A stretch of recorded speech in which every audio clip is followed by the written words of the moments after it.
Alright, today I have a Matlock 2538. It has a very long shackle, has a very strong core spring, and in keeping with the recent theme, a bit of an unusual key. Like they're just a normal key, but they very much feel like they're upside down. Keyless Entry did a video on a very similar Matlock, which are a British company, by the way. They look kind of like a Yale clone. I can't remember which model it was, but Keyless Entry showed a Yale that was nearly identical in body. Even had the same screw holes. So there's some kind of British Yale clone. But anyway, the key is like this, and it goes in what feels like upside down. Yeah, so a bit unusual. You would think the bitting would be on this side, but they're not. They're upside down. So they're definitely got security drivers in it. I haven't gutted this one yet, but I have picked it a few times. It's quite easy to overset, and you do need a fairly heavy tension to overcome the really tight core spring. Like just doing, that's sort of how much I would normally tension, and we're not even starting to turn yet. There is about where it needs to be. So there's, I think definitely serrated key pins, definitely some spools. I'm not sure if there are serrated drivers or if I've just got some spools that are a bit low, but find out together when I pick it open. So just nudge sort of one up.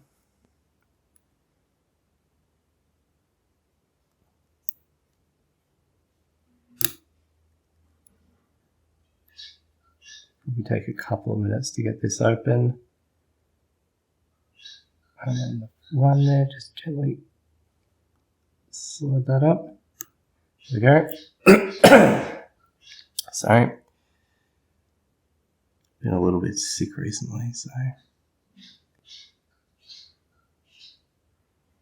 There we go. That's a false set. That's very promising. Just got to find which one's counter-rotating now. Which, again, because that really strong core spring means you've still got to be applying a reasonably heavy tension. There it is. Yeah. Yeah.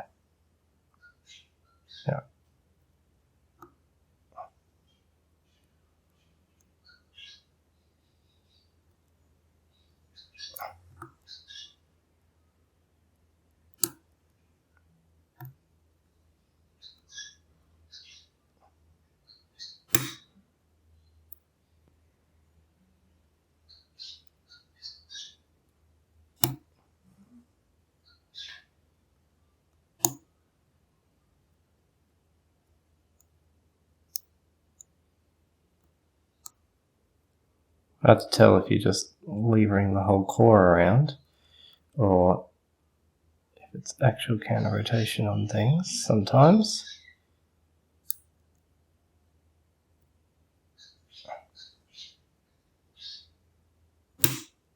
There we go. Got it open. Alright, let's lock that back up because I assume this is like the American style. It's going to have, actually I think I can see them, holes in the bottom of the core, so I don't want to let that turn all the way around. Let's see what's inside. We've got a pinning tray over, so it's got a screw hole down the shackle, which is sort of weirdly offset, so it's a bit unusual. And a weirdly tall screw. Makes me wonder if it's actually the original one, but I mean, it came to me in a packet. Seems an odd choice. Alright, so yeah, it's classic American style clones. So we got our retaining plate, these little screw thingy, core, just a bit greasy.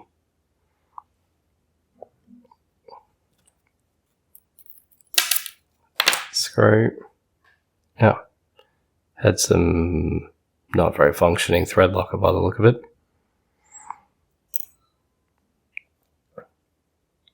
Yep. Is ball bearing. Looks like you can take the shackle out to replace it, which is always nice. Yep. Nothing too exciting down there. Alright, good thing I bought all of the gutting tools out. A little clip to get off.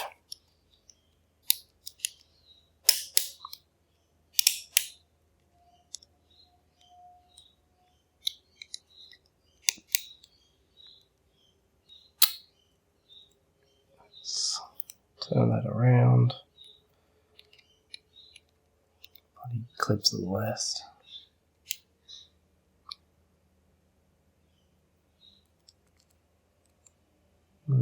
It feels like an awkward size. There we go, we got it off. Yeah. Clip.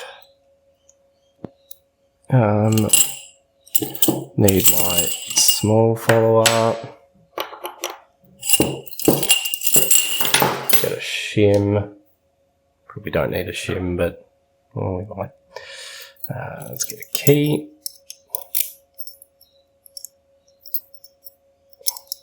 And yeah, it does have the holes at the bottom. So that's a hazard.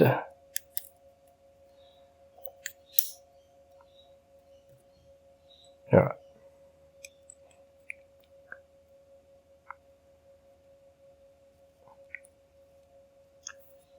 Okay, come to those in a minute. So, yep, we've got 6 tiny key pins there. Looks like the front one is an anti-drill. Looks like it's made of steel. So that's also nice to see. Yep, looks steel to me. Where are my tweezers? Do it this way. 4, 3,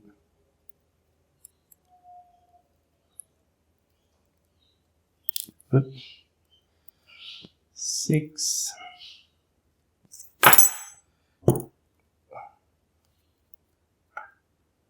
2, 1. Alright. So at first I tried to pick this with the deforest diamond and didn't get very far very quickly. And the reason for that is because these key pins are so much smaller than standard sized ones, then it's very easy to be pushing on 2 pins at once, which is not really a thing you want to be doing. So nothing special on that. Whereas using this Peterson deep hook, which is quite steep, fits nicely between that warding and lets you get right up and under directly on just 1 pin at a time.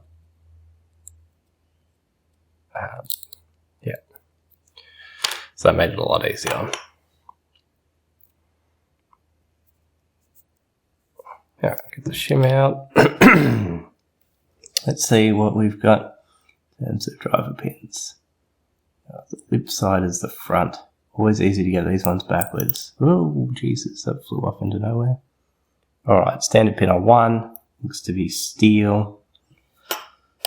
Again, presumably for anti-drill. Strong spring though, sent that flying, which is nice. Okay, and spool on 2. Spool on 3, trying to make sure these stay in the right orientation. I know the American lock can have a fatter side and a thin side. These look to be the same. So just a spool.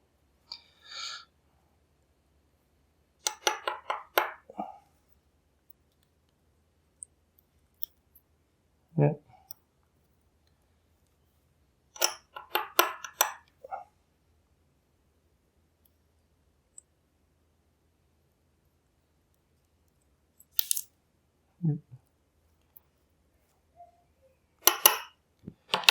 And the last one. So they have a slight spring variation, which is nice. A little bit of bump resistance there with different spring types. You can see this one's a bit thinner than these. So yeah, 1, 2, 3, 4, 5 spools, anti-drill pins at the front, serrations on the longer key pins. Yeah, all round. Solid lock body. You know, it's pretty heavy, solid. It says it's a polybendium shackle. I haven't checked that, but yeah, seems hardened. So yeah, all round, Matlock. Slightly unusual key, just in that they are really upside down to what you would expect, but all round, quite a nice lock. Fun little pick, probably, I don't know, green, maybe blue belt. They're not on the list, but I don't know. Maybe we'll see if we can get them added. Thanks for watching.